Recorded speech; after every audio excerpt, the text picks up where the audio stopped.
Okay, thank you for joining us here for our Wednesday webinar. I'm Scott Cook. I'm the Communications Director here at the South Carolina Department of Consumer Affairs. We appreciate you joining us today for our webinar on artificial intelligence scams. So I kind of want to just start off by saying I'm not any kind of computer wizard or expert in kind of that cyber technology field, but we do know a lot of the signs of scams that we see here at the South Carolina Department of Consumer Affairs. So we kind of want to just raise awareness about some of those things that we see and things that we hear about and read about, and kind of want to just help you guys kind of understand what's out there and hopefully find some of the signs of some of these scams before you might potentially fall victim to them.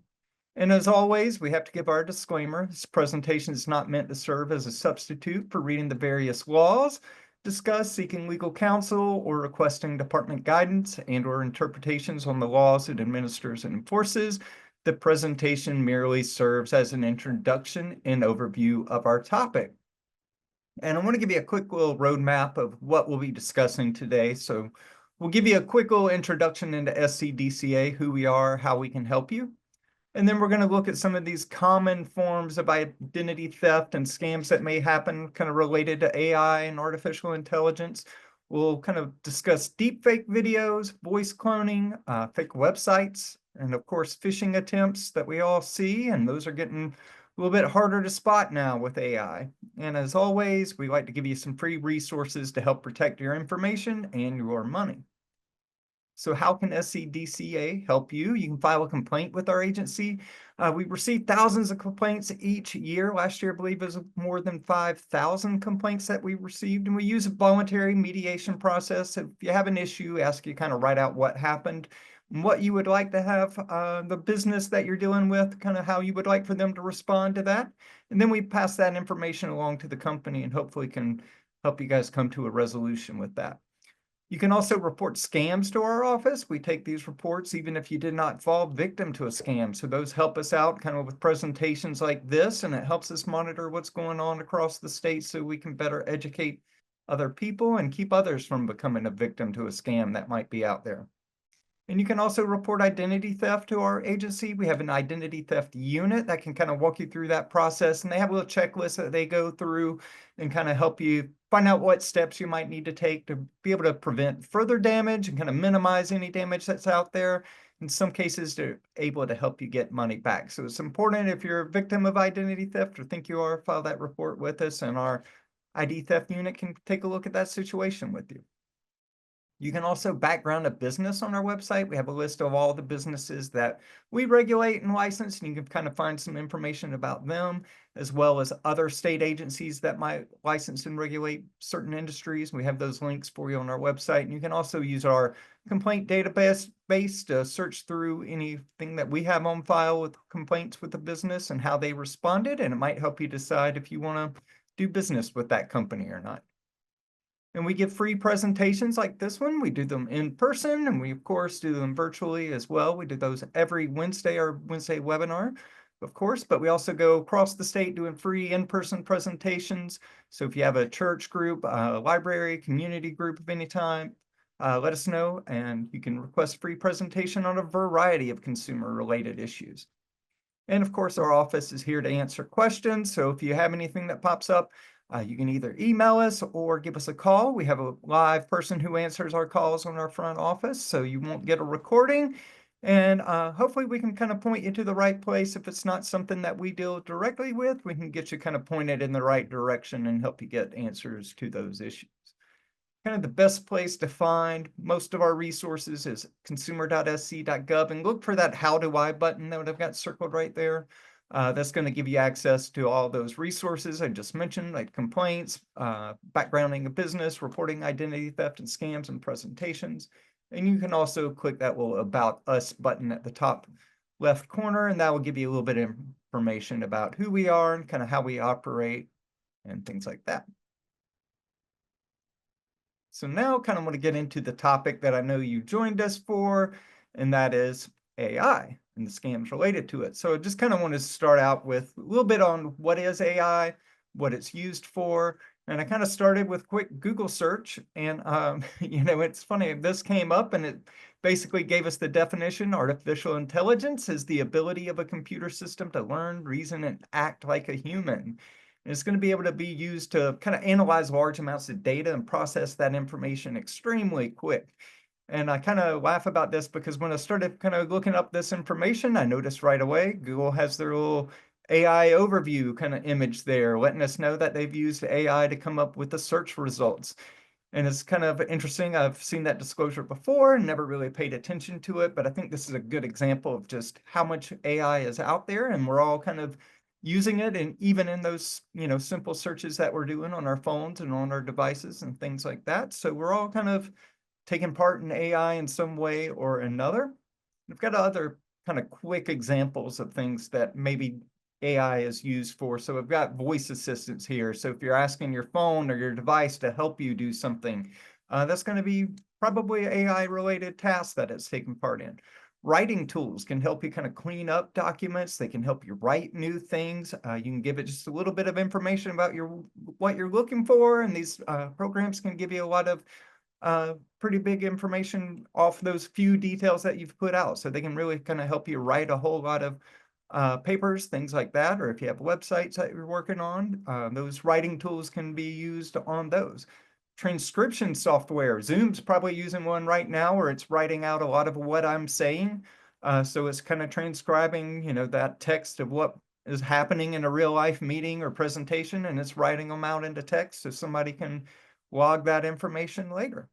And if you're using video editing, photo editing software, there's a good chance there's AI built into those, and you can use them to kind of touch up things that you've maybe taken photos of or things that you've drawn. You can use those programs to do that, but you can also use them to create whole new things entirely too.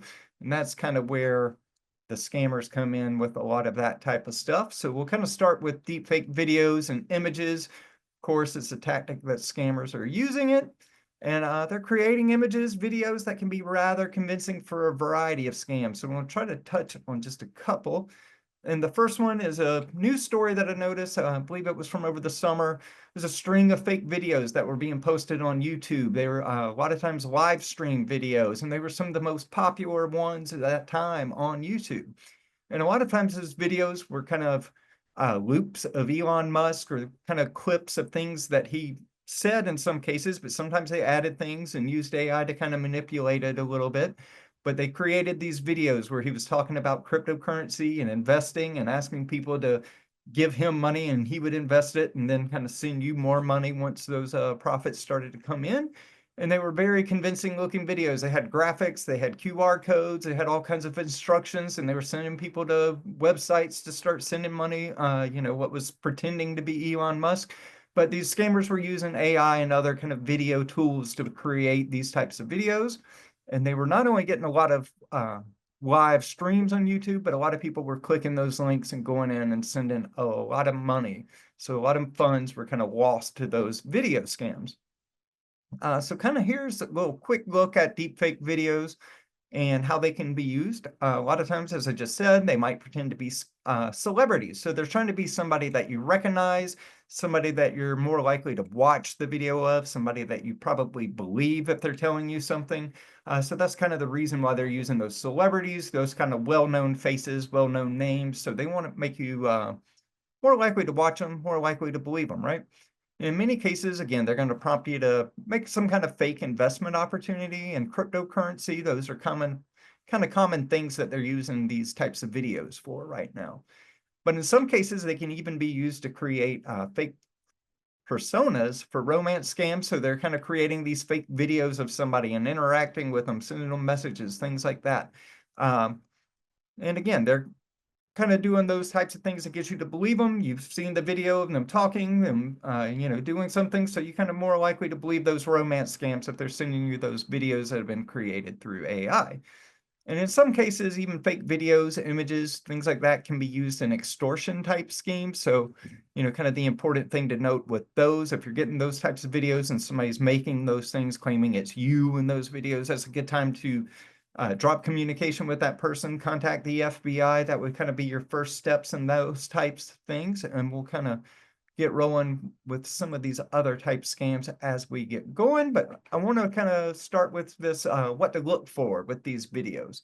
So if you're getting these kind of videos popping up in your feeds, or if you're having them sent to you, big thing to look for is kind of that out of sync audio. So something maybe is quite off with either the audio and the video and it's not really matching up. There may even be strange movements of the person, something that's not natural. Some cases it's blurry, pixelated video, maybe around the mouth especially. So they're trying to hide those kind of imperfections in the way we talk and the way we move whenever we're talking. So that's kind of why they may be blurry or pixelate stuff around the mouth. And sometimes it's just an unnatural tone of voice that may be in those. So, the way that we talk, especially here in the South, is very particular. And sometimes computers aren't able to quite match that. So that might be something that would be kind of that sign that something's going on with those video clips. And AI generated images are kind of in that same line of things. So those things that they're doing with video, they're a little bit easier for them to do in images. And a lot of that's just because images don't move. So it's a little bit easier for them to fake these things. And they're using these programs. A lot of times they're really cheap, really easy to use, and they can make all these images and things for free in a lot of cases. So again, they're using them for those same types of things. Social media profiles, that might be something where they can go in, put in a few things of what they want this persona to look like, what they want this, the little image that you see when you see somebody's profile. They're going to make those profile images really easily, and they can make them very specific for what they want it to look like. And they might be using those things again for romance scams, or they might be kind of making somebody that you seem that they're trustworthy or whatever, and then they'll start sending you those social media messages once you friend that person. So really kind of keep an eye on those type of things. Some cases they're making fake images for charity scams, and these might be tied into things like what you see on crowdfunding sites, something like that. So if they know there's a disaster in some type of area, they might have, again, that fake person that they've created on social media or on some kind of crowdfunding site, and they're making those images that look like their home was destroyed or whatever that type of situation is. So they can really kind of hone into those things that pull your heartstrings, and they're going to use those images for those types of things on those scams. And in some cases, they'll even make fake items that are, for sale, maybe online. Maybe it's in some kind of marketplace or something like that. I was reading recently of somebody in the Grand Strand area, I believe, that had somebody kind of target them with something like this, and it was a car that they created. And they used fake images, fake videos, things like that, that they created with AI, the scammer did, and they used those things to kind of target people who are looking for a car in the Grand Strand area. So really kind of keep an eye on that type of stuff. These things can be faked, especially images, pretty easily. And now video can be easily created as well. So they're kind of using those things to sell these fake items. And of course, they don't actually exist. So once you give that money over to them, you're not getting anything. So again, are kind of signs of what to watch out for. Sometimes there maybe just be subtle imperfections, maybe distorted hands, unrealistic eyes and teeth might be something to look for. In some cases, it's too perfect. The person doesn't look real, right? You've never seen anybody who looks that perfect. That would be kind of that sign that something's off, that a computer has, generated that image based off whatever, prompts or descriptions were given through that program. And sometimes skin colors may be kind of inconsistent on the image, so that might be something to look for as well. And I know I've noticed eligible text and numbers, so kind of keep an eye out for those text and numbers. And you'll see, especially those types of things, they'll be real jumbled up on AI images sometimes. And I know they're getting better about those types of things. So really that part is getting a little bit harder to tell, but if, numbers and text that might be in the image are, incredibly weird, that would be kind of that red flag. And sometimes they're just a little bit off. But a lot of times, something with this to keep in mind is that these programs are getting better. They're getting smarter all the time. So they're making better images, more convincing images. So, while we're saying these are the signs right now, these programs are getting better. So it's getting harder to determine that these things are fake. So just kind of keep that in mind too. But any of these little details that stick out would be kind of a good sign to watch out for.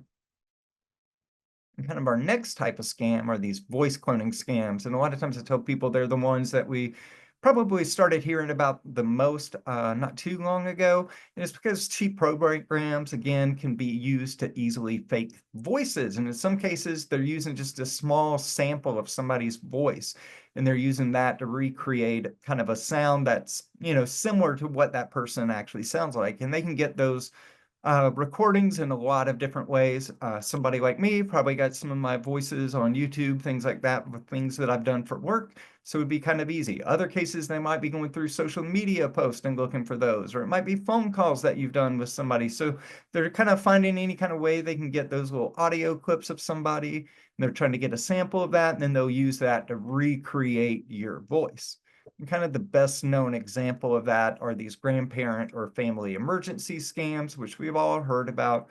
You're getting that phone call from somebody that's pretending to be, a lot of times we say grandchild, but it could be, any type of family member. I know my mom's received some where they pretended to be me. And, a lot of times they may speak softly or have some kind of excuse why they're in trouble or why they sound different. Again, they're going to say they're in trouble. They need bail money. They might need a doctor. They need an attorney. They're going to need some kind of emergency for why they need money and why they can't get it and why they need you to send it to them. And a lot of times they're going to say it needs to be cryptocurrency. That's kind of the big thing that they ask for, might be some other kind of wire transfer or something like that. But a lot of times they'll also have other people on the phones or other people calling you while you're on the phone with that original scammer pretending to be that family member. So they're going to have somebody else call you who, is the attorney or a judge or somebody else who kind of is trying to add credibility to that first call that you're getting. So kind of watch out for those as well. But again, they're kind of using these programs to recreate these voices, and they're going to try to scare you into giving away money, usually through wire transfer or cryptocurrency. And they do that a lot of times because those funds are hard to get back. So once you've lost that money through a cryptocurrency scam or something like this, it's, sometimes nearly impossible to get that money back. Once it's handed over to them, they're able to transfer those funds to other places and move it around and do things with it that can make it extremely hard for law enforcement to be able to get that funds back into your account. So kind of our best advice for that is, you want to take these steps if you're getting these phone calls to verify that the family member that supposedly is contacting you is actually you. So a good step to do that might be to call that person on a phone number that you know is theirs. So if it's, like I said, my mom gets these, somebody pretending to be me, she can hang up, actually call my phone number, call people that I live with, things like that. That would be kind of the best way to go through those type of things. Like I said, call another family member who might, know a little bit more about where you are, what you're doing, things like that, and they can check out the story. So you want to hang up and just start calling all those other numbers of people that are, tied to that person. And you want to resist that pressure to act immediately, especially. You don't want to send money quickly and secretly, especially if they're pretending to be a judge or an attorney or something like that. That just doesn't make sense that you would have to send that money secretly and through cryptocurrency and those types of things. Just always kind of remember that courts especially don't accept cryptocurrency, right? So just kind of think about those ways that those payments for things normally go through and follow those protocols, and you don't want to send that money right away to a scammer over the phone. And again, one of the best things you can do, we tell people all the time, create those emergency code words, find phrases, something that that person would be the only one who would know. So it might be asking somebody what their childhood pet was, if it's, something that they would only know, or something that, how did you meet, something like that. But come up with those emergency code words, emergency phrases, things that you can ask somebody that only you and your family know, and you don't want to have that information anywhere out there that somebody else might be able to find on social media or anything like that. But those little emergency phrases will be kind of one of the best things that you can do. So that way, if it sounds exactly like that person and you ask them that phrase and they don't know it, that's not your family member. Impersonation scams are also kind of a thing that's coming up with some of these voice cloning programs. And, they can be carried out in a variety of different types of scams, but I'm kind of putting a lot of different things under impersonation. So they may be trying to pretend that they're a business, a government agency, or an employee, a celebrity. Again, those come up all the time. Tech support for a company that you use. So they may be kind of creating these voices to be a very specific person or very, specifically involved in some kind of company or service that you use. And a lot of times they have a little bit of information about you, so they are using those details to kind of make that targeting specific to you. And they may start with a call about a suspicious or unauthorized activity on your account. So they may be saying there's something going on with your bank or with your uh, financial situation or whatever. I say bank because that's one that we hear about all the time, where they'll say something's going on with your bank and you need to take that money out of your bank and put it into a cryptocurrency ATM. And a lot of times they're saying that's the only way you can protect that money is if you take it out of your bank and you put it into a cryptocurrency ATM and then send them those account details so they can access it and protect that money for you, which of course is not the way that banks and these things work. And we know that anytime somebody's calling you with these types of claims, it's false. There's no reason to move your money into an ATM in order to protect it. So here's kind of our warning signs and things to look out for, ways to avoid these types of scams. And of course, you don't want to answer unknown numbers. That's going to protect you from a lot of variety of different types of scams, not just AI related scams, but if you're letting things go to voicemail and then you figure out if it's somebody you want to call back later, that's a great tool, great thing you can do to protect yourself. And of course, you don't want to give personal or financial information over to somebody, especially if you're getting these calls that you're not expecting. There's no reason for you to give that information over. If they are who they say they are, they should be able to kind of give you details about accounts and things like that. So if they're pretending to be a bank or a utility or something like that, they should have that information about you. They should have a little bit of details about you that they can provide. They should have account numbers and things like that. They don't need you to give them that. And you can always kind of call those numbers. I always tell people, look up those numbers yourself. You want to look up numbers, customer service numbers on the back of your credit cards, things like that. If somebody's pretending to be somebody else, look up those numbers yourself on the back of your cards and call that number to verify that it was a real call or not that you're getting. And of course, you never want to withdraw or transfer cash in response to those kind of unexpected calls or text messages, things like that that are coming in. And some of the best advice we always tell people, slow down, talk to somebody else that you trust about it. Sometimes, just saying these things out loud or discussing it with somebody else, you'll kind of figure out if the situation is, legitimate or not. A lot of times just saying that stuff out loud to somebody else, you kind of immediately realize that something's off and that you need to take some other steps to verify if it's true or not. And again, anytime somebody's telling you not to talk to somebody else, it's a pretty good sign that it's a scam. So if that's the case, watch out for those type of things. And here's some tips that will kind of help you with some of those imposter scams or those kind of scam phone calls in general, AI related or not, but just kind of look at those call blocking resources that are built into your phone. A lot of our phones have settings where you can make calls that aren't in your list go automatically to voicemail, things like that. Landlines do have some services at times, things that you can do, especially if your landline's coming in through a internet service provider or something like that, or if they're using an internet type line to get that to you. Just have those conversations with your carrier. You may have to call their customer service and just kind of see what kind of features that they have available to you. Some cases with landlines, it might be a device that you have to put in. You might have to buy some type of small device to hook up to your phone to be able to kind of block those things and access those type of resources, but have those conversations with your phone provider. And you can also look into phone blocking apps for your cell phone, but it's kind of important to do your research, of course, make sure they're a legitimate company and you want to know how they work, read all the fine print, understand how they're going to block those calls as well. And if you were able to download our slides, hopefully they're available for you in that chat box there at the top of the screen, I hope. But if you have the slides, you can go to this fcc.gov/call blocking, and they have a great deal of resources. They go specific into all kinds of phone providers. So they'll list several different phone companies, different types of phones, and you can kind of look at what those services and what those features are, and it'll help you kind of navigate that and be able to better protect yourself on your phone. Fake websites, next on my list. Basically, scammers use all of the tools available to them, especially those things that help them write programs. They're using that to kind of create these websites that look pretty legitimate. In a lot of cases, we tell people websites are cheap.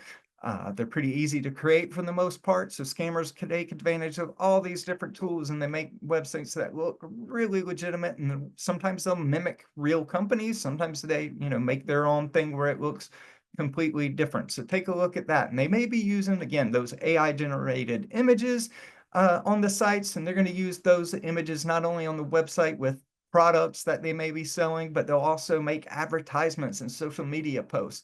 I'm on the internet a good bit at work, and I've really noticed a lot of AI generated advertisements lately. Sometimes they're legitimate companies trying to make, a scenario of something that's going wrong with somebody, and get you to kind of click that image.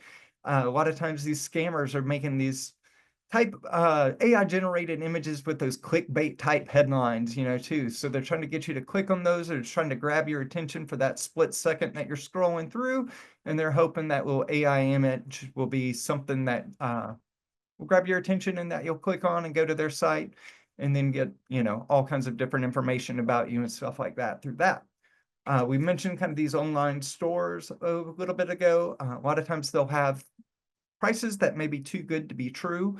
They may be extremely popular items that are for sale, maybe something that's hard to get, especially around, holiday time, something like that. So if there's something that everybody's looking for, that might be the item that they've put on these websites, and they've, using these fake images to be able to kind of push those extremely hard and popular items to you. And again, usually for a price that's ridiculously cheap. And a lot of times they're using chatbots to kind of prompt you into making decisions. So they'll have a little chatbot in there that's kind of asking you, about your what you're trying to do on the website. If it's, are you looking to purchase this type of thing or whatever? But they're going to start giving you prompts through that chatbot that might direct you either to malicious links or to take specific actions. So basically, they're trying to get your money. They're trying to get your information. So they might start asking you details about yourself or any accounts that you have, and they're trying to get those details to either take your money or have some kind of identity theft type situation. So sometimes these chatbots, I know a lot of the websites I use them, especially for customer support type things. Uh, they have a great tools that, a lot of times are very helpful and can give you specifically what you want. But scammers can also use those type of chatbots to kind of prompt you into making those bad decisions. So they're trying to use them to convince you to take whatever actions that they're looking for you to take. So just kind of keep that in mind as well. And I always like to provide information on credit cards and online usage when we're doing these type of things, because these online purchase scams are the biggest type of scam, or most common type of scam reported to SCDCA. So kind of the best advice anytime you're online, stick to trusted, well-established websites. That's going to be kind of the best tool. I know there's a lot of tools or a lot of websites out there that I've never heard of, and sometimes they're legitimate, sometimes they're not. If you're using some of these sites that you're not too familiar with, maybe ask around to other people that might be using the same type of stuff, see what their experience is.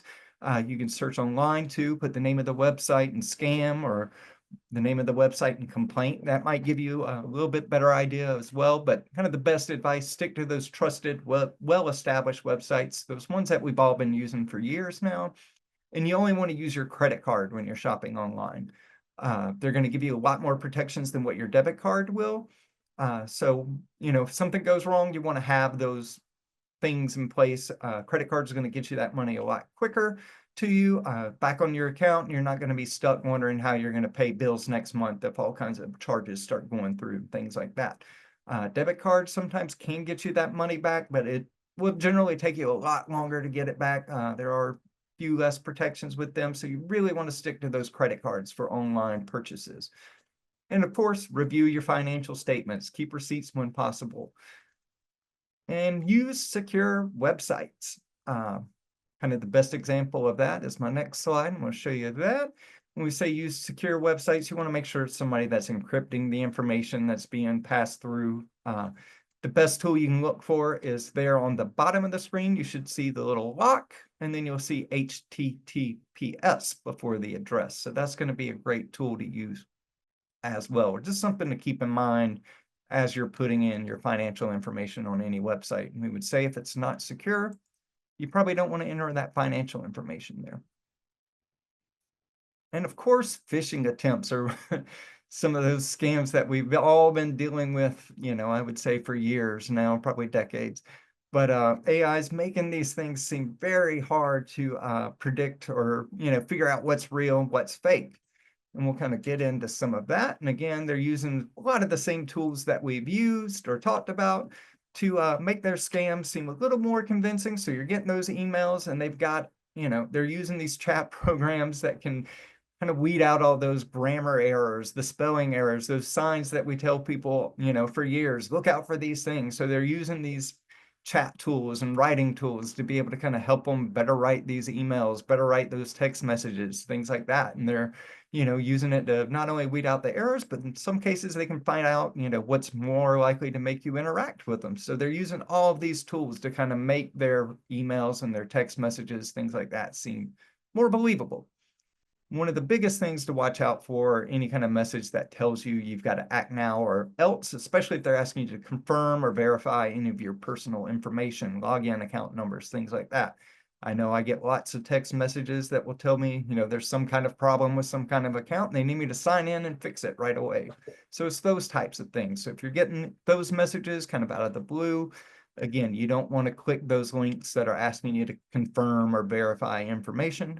Most of the time, if it's somebody legitimate, they should have that information, right? But sometimes they do have a few details about you and they're using those things. Maybe it's something that came out in a security breach, maybe something that you've posted on social media, but they're using a little bit of that information that they have about you and they're targeting you specifically, and they're making their scam seem more believable with that information that they have. So really kind of be careful about that. Kind of the example that sticks out to me would be, if a bank or a credit union, something like that, has had some kind of security breach, that information's out there, scammers have it. And those hackers may have information about who those companies' customers are. So they'll start sending those messages to those customers. They might have email addresses, phone numbers of customers. So they'll use those informations from those hacks and those breaches to kind of target those customers of that company. So they already know that you've used that service. So again, you always kind of want to verify that information yourself, look up those phone numbers and things like that, website addresses yourself. That's kind of my bottom tip that's on there. So I'm getting a little bit ahead of myself, but kind of the big message for all these types of things is you don't want to call, text, or reply to these messages if you're not, expecting them already. And we say that because you don't want to interact with that scammer. Some of these guys can be very convincing. So if you start interacting with them, you're kind of more likely to fall victim to these types of things. So, you don't want to call, text, or reply to those messages. Look up those phone numbers and those websites, those email addresses yourself. I tell people too, a lot of the accounts I use, either, if it's websites that I'm purchasing things or, my financial accounts, most of the times they have apps that I use. So those apps would be great tools to go in through that app. If it's a service you use normally and message them through that app. Most of the time they have customer support in those apps. So that's a great tool you can use. But kind of the big thing is you don't want to click those links. You don't want to provide login, account information, anything like that when you're getting unexpected messages. And kind of our number one rule with all this type of stuff is you just basically don't want to give personal financial information to somebody if you can't verify that they are who they, claim to be. So that's kind of that rule of spoofing and phishing and all that. They're pretending to be somebody else. So if you can't verify that they are who they're claiming to be, don't give them any information, especially money or financial information.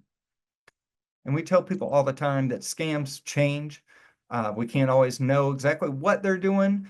They change up their tactics a good bit, and I expect with AI, they'll probably change up quite a bit. So like I said earlier, some of these little signs that we pointed to a minute ago, a lot of them are getting harder to detect.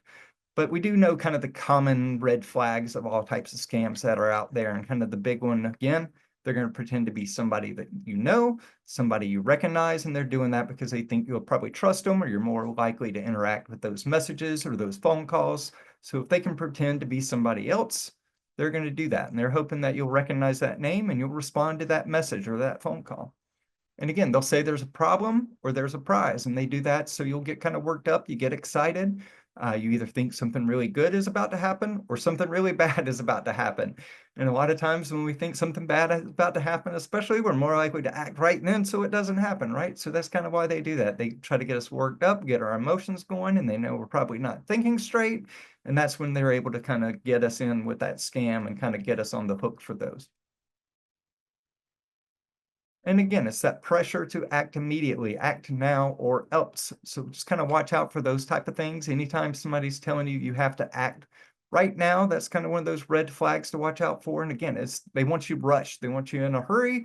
So if you're acting immediately, you're not thinking clearly. You don't have time to step back for a second and really think about what's going on and what the normal way for these things to play out would be. So that's kind of why they're doing that. And especially if they're telling you not to talk to somebody else before you take an action, that would be a gigantic red flag. But anytime somebody's telling you act now, kind of think about why they're asking you to act now.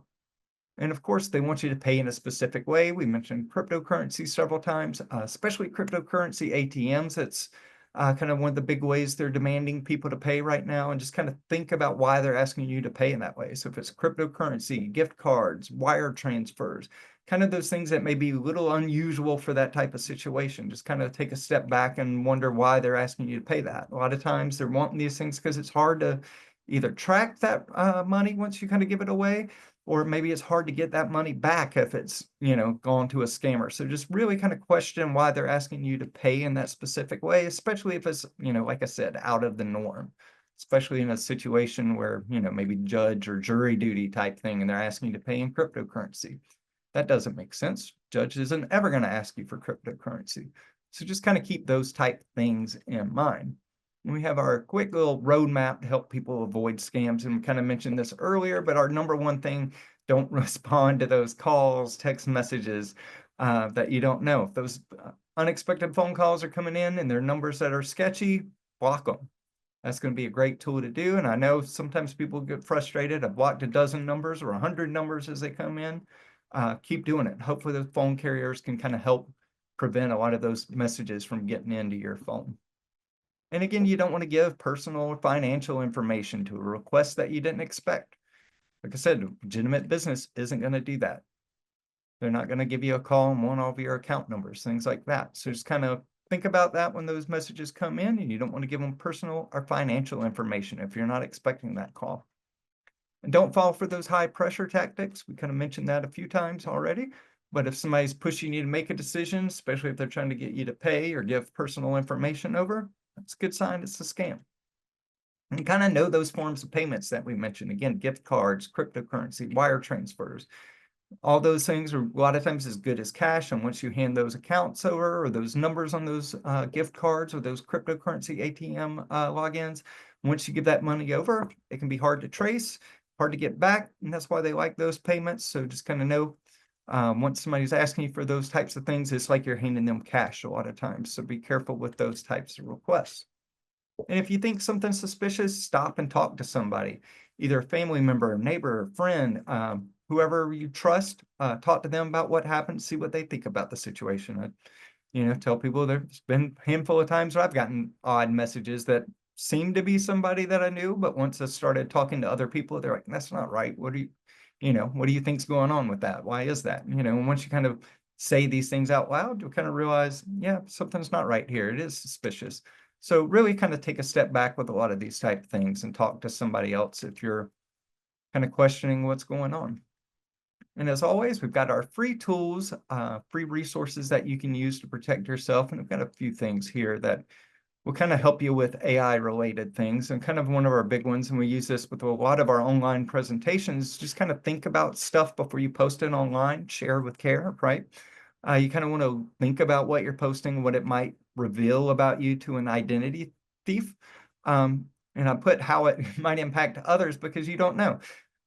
Like I said, sometimes you might be posting something kind of about you, but you've mentioned some kind of relative or, family member, something like that. Well, now a scammer might also know that, this person is related to you. They might know it's your kid. They might know it's your grandkid, whatever those details are, but they can kind of use that to either target you or target that other person with their scam. So just kind of think about what you're posting and how it might impact those other people. And, a lot of times those types of details can also be used online to guess passwords, security questions, of course, steal your identity, things like that. So just kind of keep that in mind too, as you're going through, what you post on social media. And I'd also encourage you kind of think about who your friends are as well. Only let people that you know follow you, right? That's a great tool too. So if you're only allowing people that you know in real life to follow you, that might help you prevent some of these scammers and identity thieves from finding your information. And of course, setting everything to private as well. So you only want people that you know and that you're followers with, friends with, depending on the account. You only want the people that you know being able to see your content. And of course, you can go through the privacy and the security settings on all these apps and devices, figure out what each software offers and what you're comfortable using, what you want to use. And you can check those regularly. Sometimes after they've done some kind of the updates on software, things like that, some of those settings might get changed or reset, or, sometimes I get notices from different accounts saying they've updated their privacy features or whatever. So you kind of go in, look at what's new, make sure nothing has been changed. Sometimes they might change you back to the default settings. So just kind of go through those and see what's offered and what you're comfortable using. And if you're not using two-factor authentication, please set it up on every type of account that you can, especially social media, email, anything financial. Hopefully all your financial accounts are requiring those features, but go in and set those things up on as many different types of accounts as you can. And that's going to give you an extra layer of security that will help you from hackers. Even if they get a password, they're not going to be able to get into your account because they don't have the information that's coming to you to, sign in. So a lot of times it's that code that's sent to your text message. Might even just say, is this you? Yes, no. Sometimes they'll ask for, like a 4-digit code, something like that. But all of those tools, especially the face scan, those are going to give you a great way to be able to get into your accounts and protect you from other people getting in. And I mentioned earlier, monitor your financial accounts. And I say that because there are rules sometimes with how fast you need to be able to find errors or, charges that have gone through that you weren't, intending to make. Or if somebody's stolen those credit card numbers and they're charging things on your account, of course you want to catch that. But some cases we hear from people, it's been a year or 2 years or, even longer before they've noticed charges going through. So set up those account alerts if they're on your financial accounts. You can usually go in the settings on the apps or the websites and you can find all those things you're comfortable with. Like I said, is this you alerts are good. That kind of falls into the two-factor thing, but it might also be something you can set up where you're getting charged alerts as well. So if a credit card has a certain dollar amount, you might get a message about that. Or I like the ones where I get messages where something's purchased online, I get a text message about it. So you can find all those different settings and see kind of what you're comfortable with, what you like, and have those alerts sent to you on your phone as they're happening. Check your credit report regularly. That's a great thing that we all encourage. You want to do that at least once a year, maybe a couple of times a year, especially if you are a potential ID theft victim or you're getting security breach notices. Go in every so often and look at those. Once a year is kind of the recommendation. Annualcreditreport.com is the site that we recommend because it's authorized by federal law. They are providing those every week now. They kind of changed that policy during the pandemic, but you can go to annualcreditreport.com and you'll get your credit reports from Experian, TransUnion, and Equifax, and it's going to give you a lot of information. So go through that, make sure all of the names, addresses, account that are listed, any of those things, that they're all accurate and that they're all things that belong to you, right? So if you're seeing credit cards that you don't recognize, that might be the sign of identity theft. Or if the dollar amounts are extremely high and not what, you put on your credit card, or if the loan amount is incredibly different than what it should be on your car, or something like that, those may all be signs of identity theft or something going on, and you can challenge those with those companies through that on the app. But you also kind of want to go through there and just kind of make sure everything is accurate and everything actually belongs to you. And if you're seeing signs of potential identity theft, you can put a fraud alert on your credit reports. That's going to last 1 year. You just notify one of the credit reporting bureaus, so Experian, TransUnion, or Equifax. And it's basically going to tell other companies that if you're applying for loans or different lines of credit, that they need to take extra steps to verify that it is actually you trying to apply for those. And the tool that we greatly recommend for everybody is to put a security freeze on your credit reports. And it is free to place, it's free to lift it as well, but it's going to stop people from accessing your credit reports. So nobody's going to be able to create new lines of credit in your name.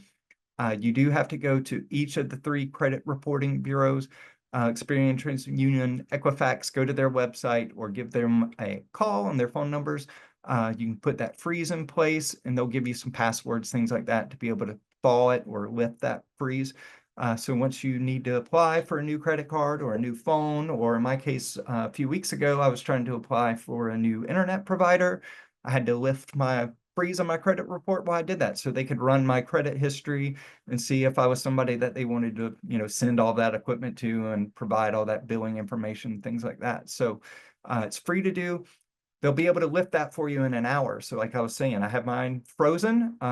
It's a great tool. Once I needed to use that line of credit, I just went on their website, lifted it. An hour later, I was able to go in and apply for that internet provider that I needed.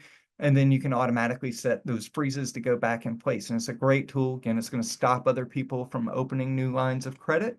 I know I've been a security breach, identity theft potential situation where I had come up where some of my information was out there on a breach and somebody tried to open up a credit card in my name.